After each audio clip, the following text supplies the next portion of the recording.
it was just an idea that I brought out to you when you first visited the office. And I'm very thankful that that idea was put into action.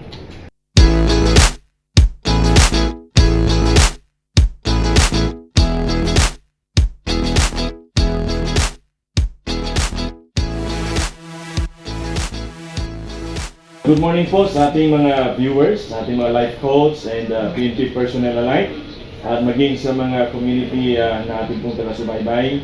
And this morning we are very glad to be at the City Director's Office ng Baguio City Police Office. And may I introduce to you our City Director, sir. Good morning po. Yeah, good morning din po sa ating mga viewers. Magandang umaga sa ating lahat.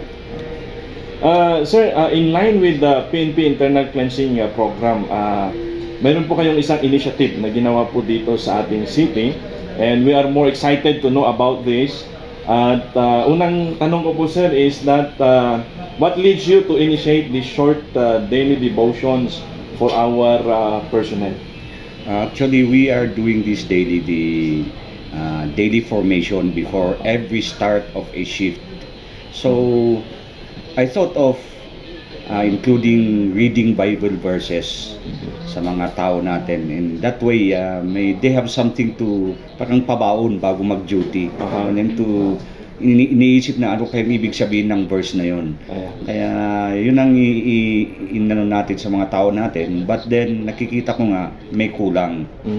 May kulang doon. It's kadalasan kasi sa mga tao natin is they are just there as to read Bible verses, but as to who will expound the verses or yung talagang i-explain nila sa mga tao natin, yan po ang kulang. That's why I found a strong partner in you as our the pastors to somehow empower our personnel na magkaroon ng yun yung more or deeper understanding on what the Bible is.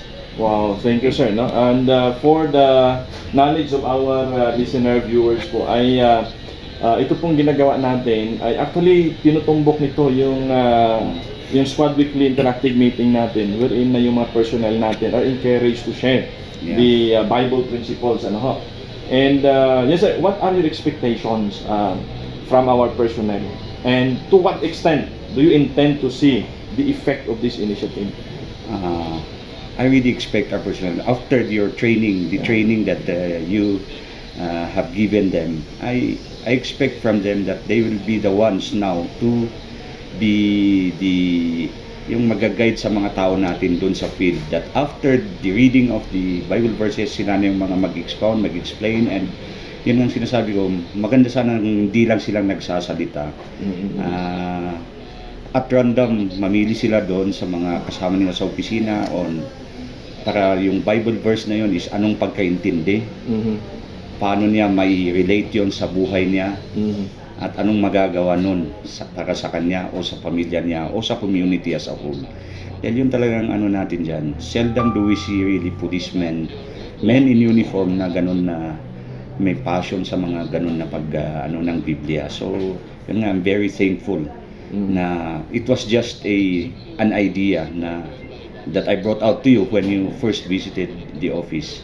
And I'm very thankful that that idea was put into action.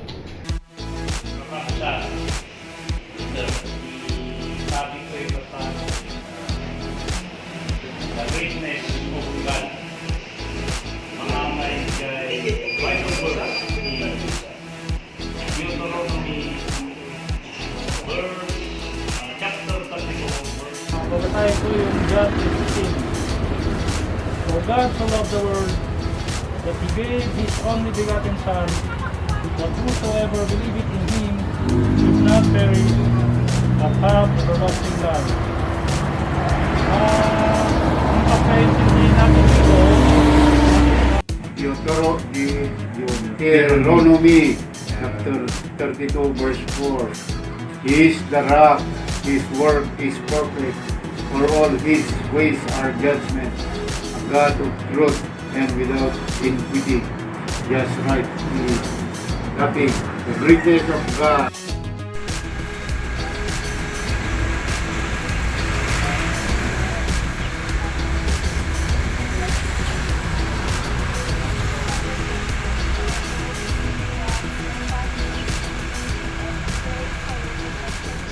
thank you very much for that, Amazing, Pastor. amazing. Yeah. Thank you very much, sir, no?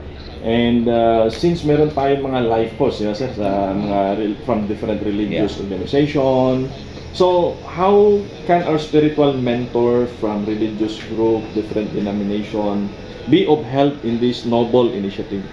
Napakalaki po ng papel na ginagampanan ng ating mga pastors.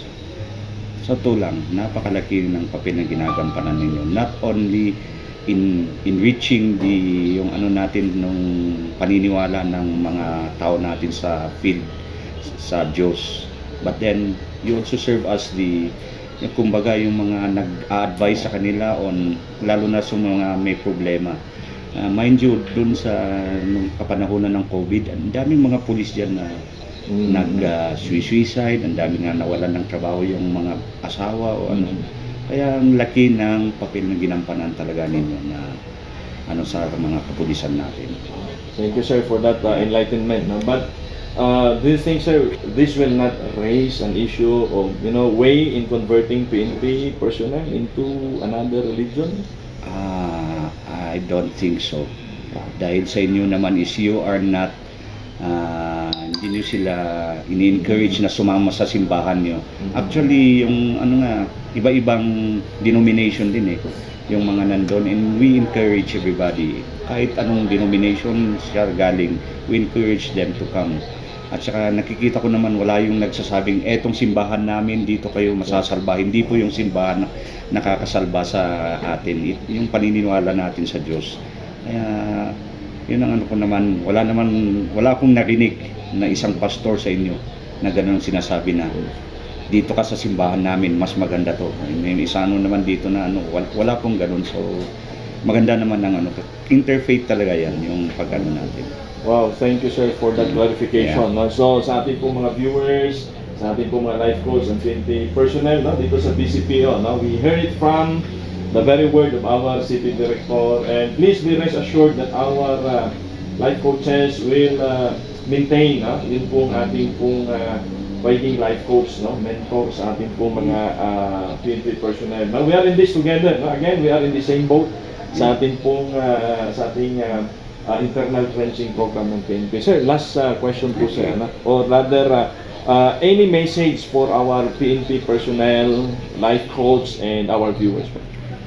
Sa ating mga kapulisan, lalo na dito sa siyudad ng Baguio, I do believe naman na lahat tayo ay naniniwala sa Diyos. Kaya yun lang ang kailangan natin is palakasin. So naniniwala naman ako na lahat, kahit yung mga nagkasala dyan o may mga pinagdadaanan, lahat po nagbabago. Lalo na po ngayon at we have a strong partner na, sabi ko kanina, with these pastors around na nagiging life coaches ninyo.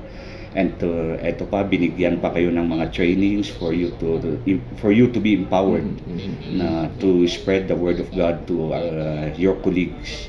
At saka sa community naman po, yan ang isa din na gusto kong makita na may naka-uniforme na pupunta sa mga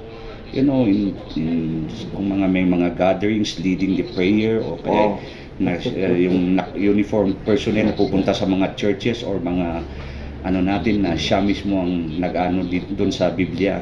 Malaking yun na yung paningin ng tao, yung pulis pala hindi brusko. Mga din yan may puso din at may paniniwala sa Diyos.